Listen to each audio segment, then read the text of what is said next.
So these tubers, if you're from the same part of the world as me, are probably alien to you, and you'd think of them as an unusual vegetable. But they've been in cultivation for over 1,000 years, and it's very closely related to a common garden ornamental. So closely related that it's even in the same genus, which, on an unrelated note, rhymes with Nashua, which is a city in southern New Hampshire in the USA. So, if you hadn't guessed, the plant is mashua. A friend of mine gave them to me in a bag, just a bag full of tubers, and I didn't really know what to do with them, other than a little bit of Googling told me that the tops were frost tender. So I put them each into a pot, so 1 tuber per pot, and filled it with compost about 3 weeks prior to this video, and left them in an unheated greenhouse. So by the 5th of May, in the area that I'm in, that's beyond the last frost date, so it's safe to put them outside. You could probably put them just straight into the soil, like you would a potato, about 3 or 4 weeks prior to the last frost date anyway, without having to bother with that step of putting it into an unheated greenhouse. Like some other things that I know, it just likes to be lightly tied up. And it became absolutely enormous. It got all the way to the top of that pole and was spreading around further. And I can see now how each plant can produce up to 10 kilos of the tubers. And it competed really, really well with all of the weeds that were present in the area. So I didn't really have to do anything to look after it. After some of the heavier frosts, it completely killed the plant back. And so now I'm going to dig out some of the tubers.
These ones are just fried and these are raw.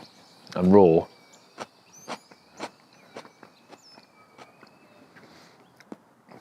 they've got that nasturtium pepperiness. It's quite fierce actually if you were to have a fair bit of it. It's more like horseradish and maybe wasabi, mustard type heat, rather than just a standard radish bit of spice. But pleasant and really good in a salad. Fried, you lose the pepperiness, and I guess it's much more similar to a potato. And that caramelization tastes like when you have a roasted potato. These ones I pickled, and I only did it a few days ago. There's one floating on the top, so I don't know how much they'll have taken on the pickling vinegar, but they start to form a bit more of a pinky hue. You can see how it's made the pickling juices go pink. I'm not sure what reaction is causing that.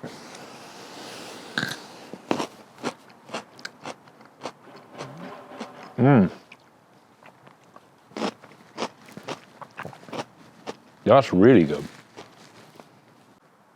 That's still got the pepperiness, but with that tang, the acidity, it's really, really good. I can imagine that they would make some really good crunchy pickles in a burger, or wherever else you like crunchy pickles. I'm sure some A&E visits will happen over this holiday period as a result of some unusual pickle proclivities.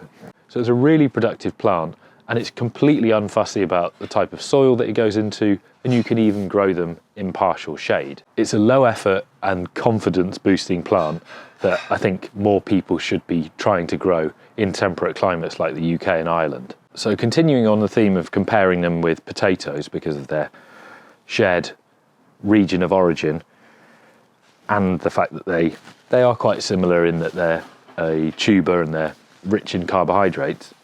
A major advantage of these over potatoes is that they're not prone to the same pests as potatoes and diseases, as well as the fact that these can just store in the ground until you're ready to harvest them, and they won't get munched on by slugs. They've been in cultivation for over 1,400 years in Peru and Bolivia, and from the light little bit of reading that I've done on the internet, the ethnobotany for this plant is really, really interesting, and there is some indication of its potential medicinal use for things like benign prostatic hyperplasia, which I had to look up, which is just if you have an enlarged prostate, apparently it can have some inhibitory effect on that. But obviously I'm not giving out medical advice, so just giving you the history of the plants. Please don't take this as medical advice. And among the people there, they also have traditionally used it for bladder and kidney pain, and the Incan warriors used to apparently take it so that they didn't have their mind on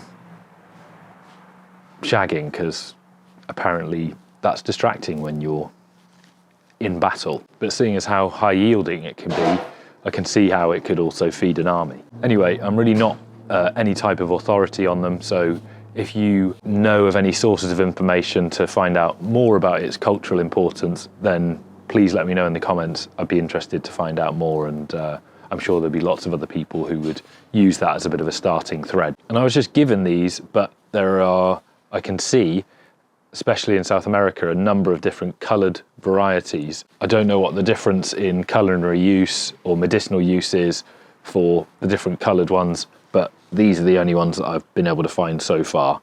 But if you do have some experience of growing different coloured varieties, what's your experience of it? Have they been successful in outside of South America, in temperate climates or places where there's more severe frosts for longer in the year? What's their history, or anything that's interesting to know about them? I'd love to know about it in the comments. And like their close relatives, the nasturtiums, they do have quite an attractive flower, which is also edible, but they tend to flower quite late, and these ones didn't start flowering right until the end of October, and it wasn't particularly prolific in this climate, and they were in full sun, so potentially it was a bad year for them. I don't know, but still, that's still a very late flowering, whereas the nasturtiums I had in my garden were flowering much earlier than that and far more prolifically. And there are some ornamental varieties that are available. Potentially they have more prolific flowering or earlier flowering. If you've got experience with that, again, I'd be interested to know. But just as an ornamental, I think I'd have been pretty disappointed, because they've got quite a sprawling habit. And although they will grow up things, on the basis purely of their ornamental features, are probably, I wouldn't have bothered to put them into a garden or anything, unless I was planning to eat them. So I'll probably still be keeping them on the allotment rather than bringing them back to my garden at home. Thanks very much for watching. I've really enjoyed growing these this year, and I hope that it inspires a few other people to grow them too. Let me know how you get on, because I think that they're such an easy plant to grow, and you can get a significant harvest of them. And much like the joy of growing certain foods comes in the fact that I can describe to you how this tastes, but the only way you're ever going to find out is by doing it. And I've never seen them in the shops, so the easiest way you're going to find of trying these is to grow them. If you're somebody who chases novelty like me, then you won't need any more convincing. Thanks very much for watching, and I'll see you again soon.